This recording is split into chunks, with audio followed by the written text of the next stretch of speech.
Hey guys, what's up? It's Emily. Hey there, what's up?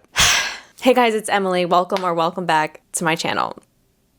I'm an actor and I'm a singer and I do read books, as many people do. Let's just cut right to the chase here. So this is my reading wrap up for April. I cannot believe I'm doing another one of these. I feel like I say that every time, but I feel like I literally just did the March reading wrap up. This year is just going by so fast. Like, I can't believe it's almost May. That's insane. I live in New York, so it's nice to have the sun and a bit warmer weather and like daylight. Daylight's awesome. But anyway, I'm just gonna get right into the 9 books that I read in April. I read quite a few new releases this month, which is really exciting. I really like to read new releases for you guys and kind of give you my recs as soon as they come out. The first book I read this month, I think I spent like the first half of this month reading this book. I needed to take so many breaks. It was a lot. And that book is A Little Life. Definitely check the trigger warnings for this book. It's torture. Instead of explaining how I felt when I read the end of this book, I'm just going to insert some footage here. I don't know why you would write that. She's been crying for the last 5 minutes. Why would you do that? Literally, I just did my makeup. You want to talk about it? No. Just like,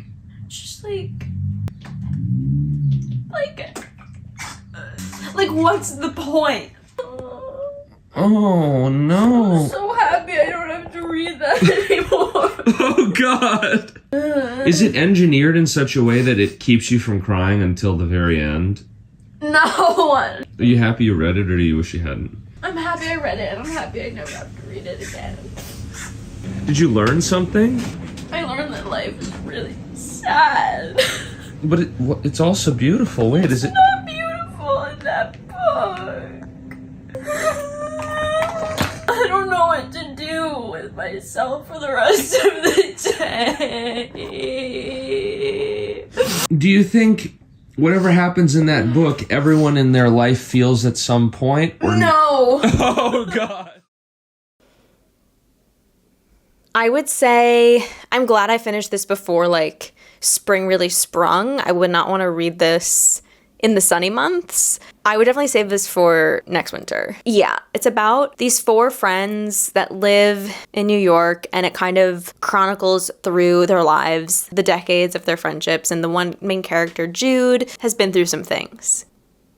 Yeah, I gave this book 5 stars. I thought it was a beautiful character study. I've never wanted to hug someone more than this fictional character. It made me think a lot about and have conversations about our foster system, just a lot of other things. This is definitely a very powerful book, and I definitely recommend it if you can handle the material. Yeah, Little Life. Because I read A Little Life, I was kind of like, okay, the rest of the books I'm going to read this month are going to be either rom-com or like nonfiction. So right after I read A Little Life, I read The Life-Changing Magic of Tidying Up, the Japanese art of decluttering and organizing. This was a nice little palette cleanser because I felt like I had to like declutter my mind after I read that book. I listened to this on audio. I feel like if you're really going to follow the directions in this book and like pursue it, I would definitely get a physical copy. I'm a pretty tidy person. I don't have like an intense need to like do a crazy declutter. I feel pretty good about the amount of stuff that I have and how it's organized. It kind of like walks you through the steps of decluttering your space, clean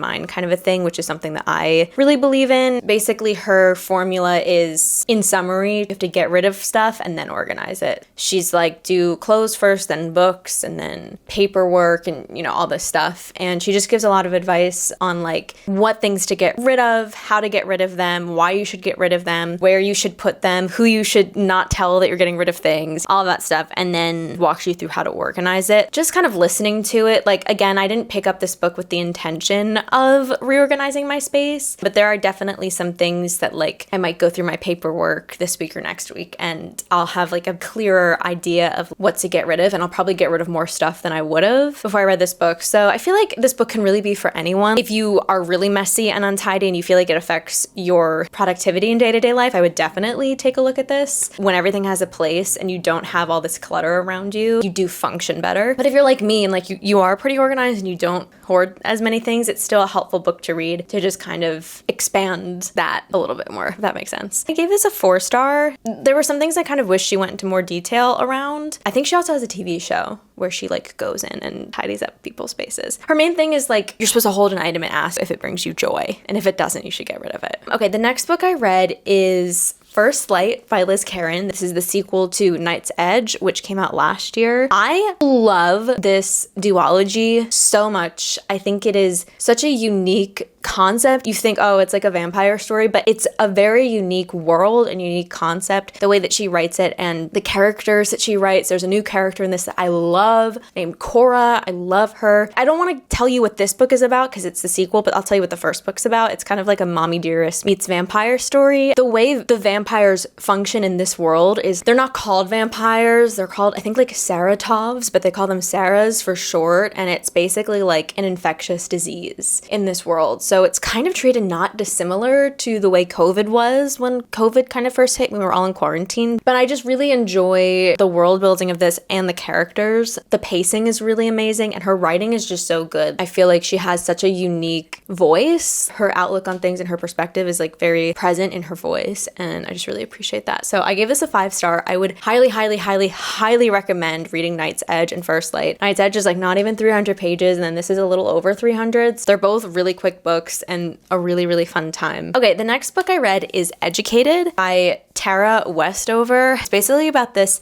woman now. You kind of go through, it's a memoir, when she was younger through to now-ish, I guess. She was brought up in this like extreme Mormon household. Her family didn't believe in modern medicine or like being a part of society. Like she was like 14 or something when she finally got her birth certificate. Her mom is like a midwife. They would get super sick and she would treat them with like essential oils and like it wouldn't work. And it's about how she finally like goes to school, and obviously she wrote this book, so she has broken out of that line of thinking, but it's kind of about her journey through like being raised in this family to becoming like part of the actual world. Are any of us part of the actual world? Who knows? Like we might be living in a simulation, but for all intents and purposes, the actual world. I gave this 5 stars too. It was amazing. Okay, and then another 5-star. A lot of 5-star reads. This book was so interesting. It was a new release this month. Sociopath by Patrick Gain, I think, PhD. Patrick is a woman. And it's basically about this woman. It's a memoir. And again, like through when she was a girl to now, she's a sociopath. She doesn't know how to feel things in the way that normal human minds feel things. Empathy and guilt and shame. It takes you through her perspective growing up as like a child that was a sociopath into adulthood as a sociopath. But she studied psychology, so she's like a self-aware sociopath. And it really makes you rethink all of the stigma around being a sociopath, and it makes you realize there are so many sociopaths in our population. I think it was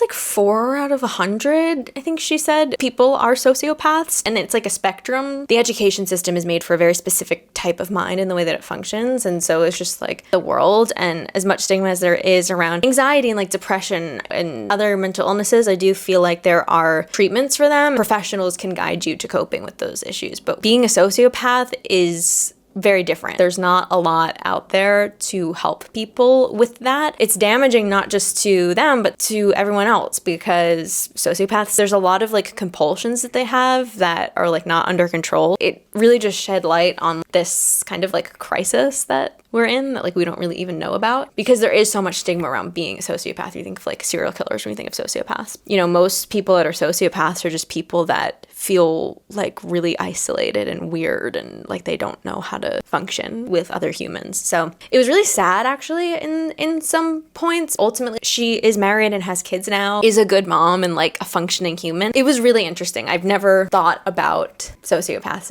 in this way until I read this book, like even remotely. I would definitely give it a read. Okay, next we read Funny Story by Emily Henry. This is the 6th book I read. This is about this woman who is like in her early 30s. Her fiance leaves her for another woman, and she moves in with this other woman's ex-boyfriend. So it's like she's living with this guy, and their exes are like now together. Guess what happens? I enjoyed this book. Like, I enjoy Emily Henry's writing. I read 2 other rom-coms after this, and I remember so many more of the details of those than this one. Like, the characters just, I'm really sorry. Like, I am so happy for people that connect with Emily Henry. And again, like, I enjoyed it, but I don't have that connection with her books. I want to. So many people do, and I'm like jealous. But I gave it a 3.75. I think my favorite Emily Henry book is probably still Happy Place. Obviously, like, if you like her other books, definitely read it. It's a nice beach read. It's a nice summer read. It's like a nice palate cleanser. The other 2 rom-coms I read this month, like, I cried in and I laughed in, and I just didn't have a lot of like visceral reactions to this, and I haven't thought about the characters since I stopped reading the book. But I remember as I was reading it, like, I did enjoy it. You know who the characters are as soon as the book starts. Like, they're all very specific. The tertiary characters, the supporting characters, like, they're all very specific, and I have a very clear picture of like who these people are when I'm reading it. I just haven't thought about them since I stopped reading. And I know a lot of people are like, this is my favorite Emily Henry book ever, so I definitely don't want to say like don't read it. So many people enjoy it. It just doesn't hit for me in the same way. Okay, yeah, the next book I read is The Age of Magical Overthinking: Notes on Modern Irrationality. So this was a really interesting and quick read for me. This is the same author that wrote Cultish, Amanda Montell. Each chapter is like an exploration in a specific type of distorted thinking that we have. One chapter that I really, really loved and thought was interesting is like our relationship to celebrities, how we think that we know them, certain levels of relationships to celebrities that are like a little delusional. That was really interesting. Okay, so that's like the halo effect. It explores the sunk cost fallacy and just other like weird ways of thinking, manifestations and just stuff like that. It's really, really interesting because every chapter explored like a different phenomenon. I kind of like wanted more from each chapter. Like, I wish that each chapter kind of was its own book. I could honestly read an entire book about people and their relationship to celebrities, what that actually says about their own upbringing and like their own psychology. I just think that's so interesting. I give this a 4 star. I just wanted more, honestly. If you're not super into nonfiction, like, I think this is a really interesting place to start. It's not even 300 pages long. Like, it was a quick read and it was all really interesting. Each chapter was a different idea. So if you weren't super intrigued by one of the ideas, then it would end. If you haven't read a ton of nonfiction, I think this is a really good place to start. Next, I read my book of the month pick for February, which is Ready or Not. This is about this woman who lives in Brooklyn and she discovers that she is pregnant within like the first chapter of this book, the first page of this book, really, from like a one night stand. And it's just kind of about her like navigating that. I think she's 29 and she has this friend and her husband that have like been trying to get pregnant and can. And then there's her friend's brother that's also in the story. And then the father of the child that's also in the story. And I genuinely loved every single character, even though they definitely all like made mistakes, but they were all really trying their best. There were so many scenes where I actually like cried because I really just loved all of the characters so much. I was so pleasantly surprised by this book. I would say like for fans of Emily Henry, definitely check this out. I loved these characters. This was just so good. I gave it, I think, a 4.5. It wasn't like quite 5-star for me. If you're a rom-com girly, you've got to read this. This was incredible. And I also just loved it taking place in Brooklyn because that's where I live. And then the last book I read this in like a day, is the new Abby Jimenez book, Just for the Summer. I didn't realize that this is technically the 3rd book of the Part of Your World trilogy, but it can stand alone. So I haven't read any Abby Jimenez. This is my first book. So you can read this if you haven't read the other Part of Your World books. This I also loved. I gave it 4 stars. One of those rom-coms that is about more than just the stupid love story part.